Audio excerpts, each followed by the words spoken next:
আসসালামু আলাইকুম ওরহমতুল্লাহি ওবারাকাতুহু। প্রিয় দেশবাসী, আমরা গত দু একদিন যাবৎ আলোচিত এবং সমালোচিত একটি ঘটনা সম্পর্কে আমরা সকলেই কেউ যৌক্তিক মন্তব্য করতেছি, আবার কেউ বিষয় তাকে না বুঝে ভালো করে রিচার্জ না করে আমরা অহেতুক মন্তব্য করতেছি মহিলা মাদ্রাসাকে নিয়ে।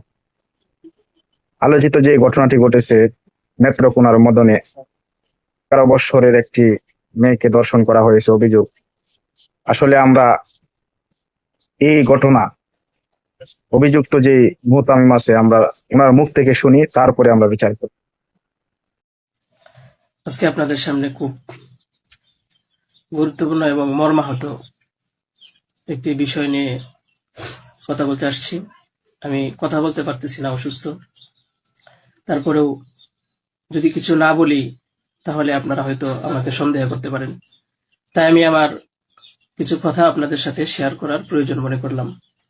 বিষয়টা হচ্ছে যে আপনারা দেখতে পাচ্ছেন যে সামাজিক যোগাযোগ মাধ্যমে আমাকে নিয়ে একটা বিষয় ভাইরাল হয়েছে, বিভিন্ন পত্রপত্রিকায় সেগুলো হয়তো প্রচার হচ্ছে। তো আমি আপনাদের বলবো যে এই বিষয়টার সাথে, যে বিষয়টা মেঘলা নামক একটা মেয়ে এবং আমার ছবি দিয়ে যে একটা অপপ্রচার করা হচ্ছে, অপবাদ রটানো হচ্ছে, এটার সাথে আমি কোনোভাবেই সম্পৃক্ত না। আমি এটার বিষয়ে কিছুই জানি না। আমি যদি বলি তাহলে বলবো যে এই মেয়েটা আমাদের এখানে পড়াশোনা করেছে, গত বছর পড়েছে এবং এর আগের বছরও পড়েছে। তো এর আগের বছর পূর্ণ বছর পড়াশোনা করার পরে সে আমাদের মাদ্রাসা থেকে চলে যায়। তো পরবর্তী বছর যখন মাদ্রাসা শুরু হলো তখন আমরা খোঁজ নিয়ে জানতে পারলাম যে কে কে আসে নাই। তো যারা যারা আসছে না তাদের মধ্যে সেও একজন ছিল, যে সে এখান থেকে চলে গেছে অন্য কোথাও। তো খবর নিয়ে জানতে পারলাম সে ঢাকা চলে গেছে, তারা বাবা মার সাথে থাকে। বাবা মা সৎ বাবা এবং মা অন্য কোথাও আগে বিয়ে বসছিল। তো বর্তমান যে বাবা আছে মেঘলা, তার মেয়ে না, বরং আগের বাবার মেয়ে সে। তো সে যখন ঢাকায় চলে গেল আমরা শুনলাম, তখন আমরা কিছু বলি নাই, ঠিক আছে, ঢাকায় তো পড়াশোনা বেশি হয়, তাহলে পড়ুক। আমরা আমাদের ক্লাস শুরু করে দিলাম। কিছুদিন যাওয়ার পরে দেখলাম আবার এই মেয়েটা আমাদের মাদ্রাসায় আসছে। তো আসার পরে জিজ্ঞাসা করা হলো যে কেন, কি অবস্থা, কোথা থেকে আসছো? সে বললো যে ঢাকায় চলে গেছিলাম, এখন নানা ভাই জোর করে নিয়ে আসছে আমারে। আমি আসতে চাইছিলাম না, আমাকে জোর করে নিয়ে আসছে নানা ভাই। দেশবাসী, আমি আপনাদের সাথে শুধু এই কথাটাই বলতে চাই যে যে মেয়েটা এখানে আসতে চাইছিল না, চাচ্ছিল না, তাকে কেন জোর করে আনা হলো? তাকে জোর করে আনার পিছনে কি কারণ ছিল বা তার কি স্বার্থ ছিল? পরবর্তীতে আমরা এটাও জানতে পারি যে এই মেয়েটা তার এই নানার সাথে রাতের বেলা ঘুমায়। সে নিজেই বলছে। কেন বলছে? যখন আমরা জিজ্ঞাসা করলাম যে তুমি হিজাব পরো না, অন্য মেয়েরা হিজাব পরে, তুমি বুরকা পরো না, অন্য মেয়েরা বুরকা পরে, কারণ তার চলাফেরা সম্পূর্ণ আলাদা ছিল। আপনারা চাইলে গ্রামে গিয়ে মাদ্রাসার ছাত্রছাত্রী যারা আছে তাদের সাথে কথা বলে দেখতে পারেন যে সে সম্পূর্ণ আলাদা ছিল। তার কোনো কিছুই আমাদের কমনের ভিতরে ছিল না, আমরা তাকে কন্ট্রোল করতে পারতেছিলাম না। তো সে এইভাবে কিছুদিন থাকার পরে আমরা ভাবলাম যে হয়তো তাকে আমরা রাখতে পারবো না, কারণ আমরা তাকে কন্ট্রোল করতে পারছি না। হয়তো মেয়েটা অন্য কোথাও গিয়ে যদি কন্ট্রোলে থাকতে পারে, পড়াশোনা করে, তাহলে এটা তার জন্য ভালো। তাই আমরা তার গার্জেনের কাছে বললাম, তার মাকে আমরা বুঝাইয়া বললাম।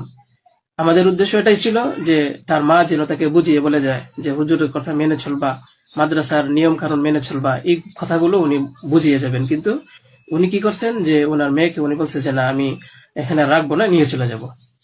তো আমাদের এখান থেকে প্রায় 5-6 মাস আগে আমাদের মাদ্রাসা থেকে নিয়ে চলে গেছে। হয়তো পরবর্তীতে খবর নিয়ে জানতে পারলাম সিলেটে যেখানে উনি থাকে সেখানে নিয়ে গেছে। তো নিয়ে যাওয়ার পরে এখন কিছুদিন আগে আবার আসছে, এসে বলতেছে যে এই দুর্ঘটনা যে খুব বড় সমস্যা। যে কথাটা শোনার পরে আমার মতো একজন সাধারণ মানুষ, আমি আর সহ্য করতে পারছি না, আমি আর নিজেকে ঠিক রাখতে পারি নাই। আমি একেবারে অসুস্থ হয়ে পড়ছি। কারণ আপনারা হয়তো জানেন যে অনেকেই, আমার ফ্যামিলি আছে, আমার বাচ্চা আছে, আমার বিবি সাহেব আছে, আমার আত্মীয় স্বজন আছে। আপনারা বলুন তো, আমার নামে যে বিষয়টা প্রচার হচ্ছে, এটা আমার ফ্যামিলির লোকেরা দেখে আমাকে কি বলছে, কি ভাবছে? আপনারা সঠিক তদন্ত করুন। আমি কখনোই দেশের আইনের প্রতি অবাধ্য না, আমি শ্রদ্ধাশীল। দেশের আইন আছে, সে আইন সঠিক অপরাধী যে তাকে খুঁজে বের করবে। আপনারা অপরাধী খুঁজে বের করার আগেই যদি আমাকে অপরাধী বানিয়ে ফেলেন, তাহলে তো আসল অপরাধী পার পেয়ে যাবে, আসল অপরাধী তো ছাড়া পেয়ে যাবে। আপনাদের কাছে আমি অনুরোধ করে বলি, আপনারা আসল অপরাধীকে খুঁজে বের করুন, টেস্ট করা হোক যে আসলেই এ বাচ্চা বাবাকে।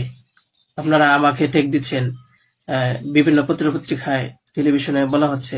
আমি আপনাদের কাছে শুধু এই কথাগুলোই বলবো যে আল্লাহ তাআলার বিচারের উপরে যদি শ্রদ্ধাশীল থাকেন, এই বিশ্বাস করেন, তাহলে আমাকে নিয়ে আর এরকম কাজ করবেন না।